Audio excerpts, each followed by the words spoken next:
actually starts with, "We have a problem." We nearly did, because I just had hiccups, and they were quite violent. So luckily, we're all good now, so I can start. We do have a problem, though, and that is the most important relationship we have in our lives is the one we have with ourselves, and we're not taught about it. I want to challenge you to think about, if we were taught how to look after ourselves using self-care, could we help enrich our lives, make us happier, combat our insecurities, and enable us to reach our full potential? For example, have you ever blamed your body? "Oh my God, that dress is so cute. I can't wear it. I'd have rolls. I know why he didn't call me back. It's because I put on 10 pounds last week. Damn those burritos." And the thing is, body image is often associated with teenage girls, but in fact, men and boys are affected too. Eating disorders and mental health can affect anyone at any age at any time. And that's why this is so important to me and why we're here today connecting with you all. So many guys now are going to the gym, and they're even abusing steroids because maybe their selfies would get more likes if they had a six-pack of abs, not beer. I know that when I was younger, I would look in that mirror every single day and hate what I saw. Why don't I have a thigh gap?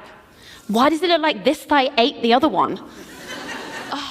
More pimples? Are you kidding me? I hate myself. And that's so sad, because I can't get those years back of self-loathing, calorie obsession, and jealousy. So I decided to use those experiences that I've had to gain a better understanding of the relationship I have with my body and myself. And by practicing self-care, I was able to change my life. And I hope today I can encourage you all, if you haven't already started, to start that journey of self-love. It's crazy these days. We have so many pressures, and now we have social media. With the rise of social media, we literally have a weapon of mass destruction to our self-esteem 24/7. You guys who consume social media, have you ever lost 1, 2, maybe even 3 hours of your life deep in someone's profile? Yeah?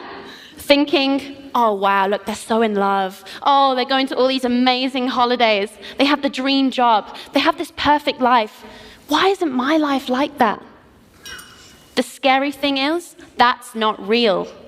Social media is a curated, filtered, often airbrushed, and sometimes even lifestyle illusion. That's why we need to be taught about it. That is why we need to be taught how to cope with these pressures in schools. And it's become my mission to teach self-care and get it into the education system.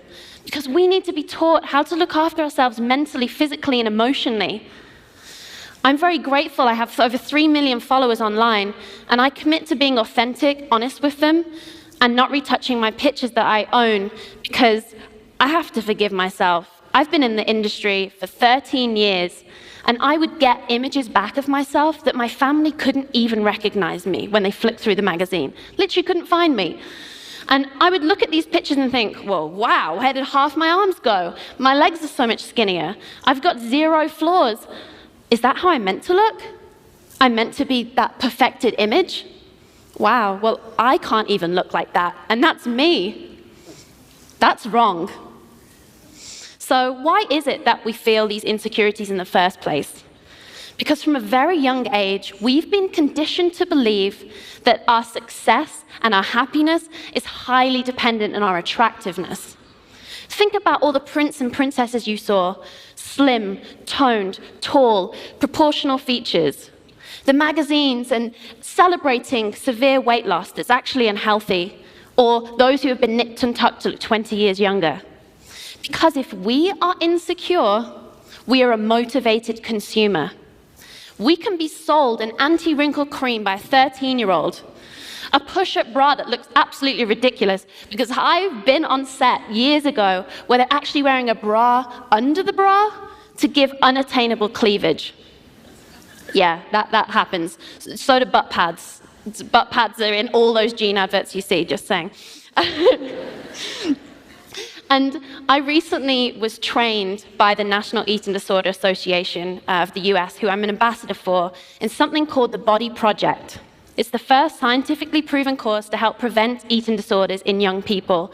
And it's just 4 one-hour sessions. The impact on these pupils was outstanding, and it confirmed to me that we need to be talking about this. So I thought I'd share with you some of that today. The main concept we teach is the beauty ideal myth. We get all the kids to have magazines, and they pick out the perfect body. And we then break it down for them. Okay, so what's the perfect body then? Well, it's tall, it's big boobs, small waist, or it's ridiculous abs, it's a tan, it's straight hair, it's no flaws. Is that real? No. Is that achievable? No. So what are the sacrifices and costs for you to try and attain this? It's so detrimental to your mental and physical health. And guess what? Who wins from this battle? The brands, the magazines, the pharmaceutical industry. And who loses? We lose. So we need to embrace our bodies for more than that. We need to stop trying to attain perfection because we're good enough already. And if we could start redefining the beauty ideal, imagine celebrating someone's achievements, their accomplishments, their personality, their morals and their values. To me, that's beautiful. I recently was challenged to get 3 women who would refuse to ever be in a bikini, to go in a bikini live on national TV in front of 3 million people and on the streets of London in front of crowds. And these were women who I generally talked to kind of school kids. They were older. There was actually a lady in her 70s who'd recently lost her partner and had excess skin. There was another lady who was a mother, and she'd had an eating disorder and really struggled with body image her whole life. And the other woman had been horrifically body shamed by an ex-partner. So we go backstage, and I'm like, okay, I hope I can do this. And they call me in, they're like, Iskra, you need to get in the changing room right now. They're all breaking down. Well, no wonder they stuck 3 women in a room with 1 mirror and 5 bikinis and said, you must choose one of these, and you're going to go out there in it. Like, come on, that's a lot of pressure. So I went in there and I taught them one of my biggest areas of self-care, which I call my mirror challenge. So initially they're standing in that mirror. The first thing they do, and I'm sure many of you do as well, is see your insecurities. We need to change that discussion. So I get them in front of a mirror in their bikinis, and I tell them, pick out 5 things that you love about yourself. I gave them a few examples. And they started, well, I'm the life of the party. I'm an amazing friend. I'm creative. I'm independent. I'm hardworking. I'm courageous. And then they started thinking, ooh, I'm pretty cool. They started feeling proud of themselves. And then I told them, now pick out 5 things that you love about your body for what it does for you. Because we want to change that discussion. It's not just about what your body looks like. Your body is an incredible thing. So they started saying the most, and it was so inspiring for me as well, because you never know what people are going to come up with.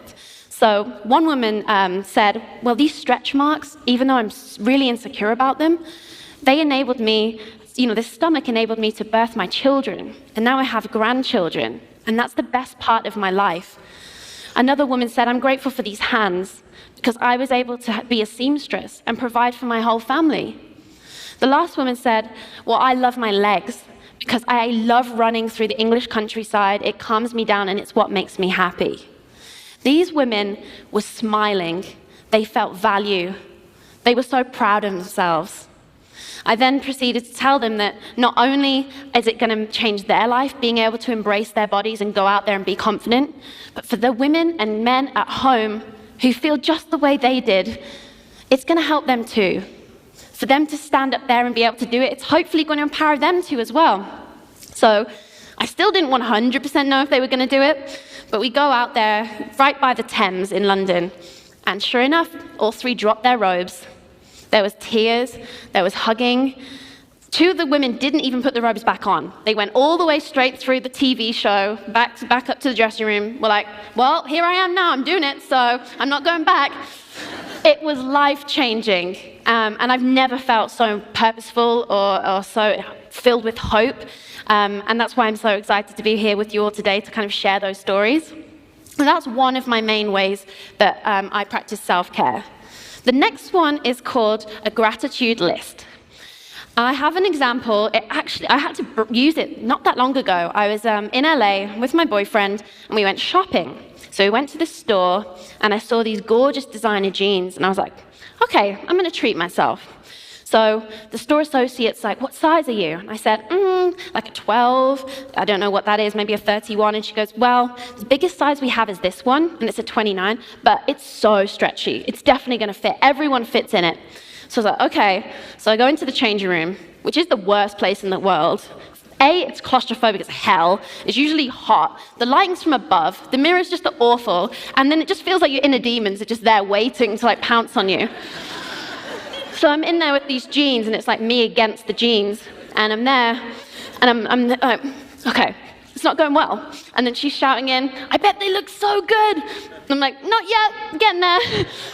And I kind of got to here, and I was like, Iskra, you're just going to have to give up. And that's when it hit. I broke. That 15-year-old me came back and said, you're unworthy of being in these jeans. You're too big. What's wrong with you? Why can't you fit into the biggest pair of jeans in the store? And that's when I was like, come on, Iskra, come on, use that self-care, go, go, go. I brought out my gratitude list. And I want you all to start your own right now, tonight, because it saved me in that moment. Wow, okay, I'm on holiday. I have a real boyfriend who loves me at this size, so clearly that's good. I'm in LA, I'm from England, that's awesome. I'm healthy, I'm alive, I have clean water. And then I started to think, what the hell are these jeans right here, this piece of fabric, trying to break me right now? These are not going to ruin my day. I refuse, flat out refuse to let this ruin how I feel about myself. So I used that self-care, that knowledge. Thank God I had that, because otherwise I would have gone out there a blubbering mess, and my boyfriend would have been like, what's wrong with you? So that is my other piece of self-care that I'm giving to you. If we go back, the reason why this can seem shallow to some maybe, but is actually really important, because there are some shocking statistics out there.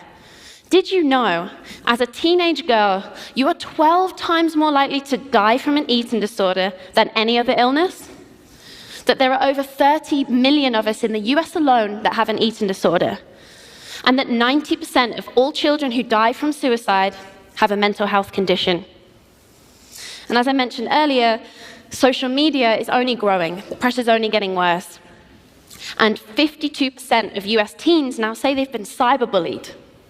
I've experienced firsthand hate online, trolling online, and we also need to talk about that.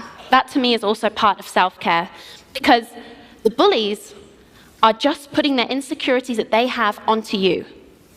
I know that when someone says something nasty about me, it's a reflection of how they're feeling inside. But we need to educate people, we need to educate the victims and the bullies so that this stops happening. One way I like to do it is ignore it, report it, block it, delete it, act like it never happened. But I found another cool way, which was I recently got a comment, and for me it was hysterical, but actually a few of my followers got really upset about it because they said, you're the reason that the healthcare system is a mess. You need to put down your McDonald's and stop eating crisps. How ridiculous is that?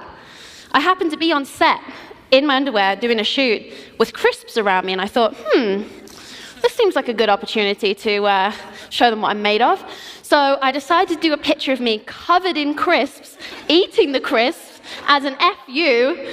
Like, hell no, are you gonna bring me down? I'm gonna keep eating crisps, even more now, actually. I really, really like crisps now. Because I wanted to empower myself. I wanted to be able to use something that was negative and turn it into a positive. And sure enough, I think that video got like 80 million views or something, because that's what we want to see. We want to build each other up. We want to empower each other. And I'm so grateful that I've been here today and been able to connect with you all, because I want to encourage every single one of you to invest in yourself right now. I want you to understand that if you learn self-care, practice self-care, you can then gift self-care. Imagine being able to give your loved ones the gift of self-love. Speak to your body in a loving way. It's the only one you've got, it's your home, and it deserves your respect. If you see anyone tearing themselves down, build them back up. And watch your life positively grow when you give up the pursuit of perfection. Because the real beauty ideal is being imperfectly you. Thank you so much, everybody. Thank you.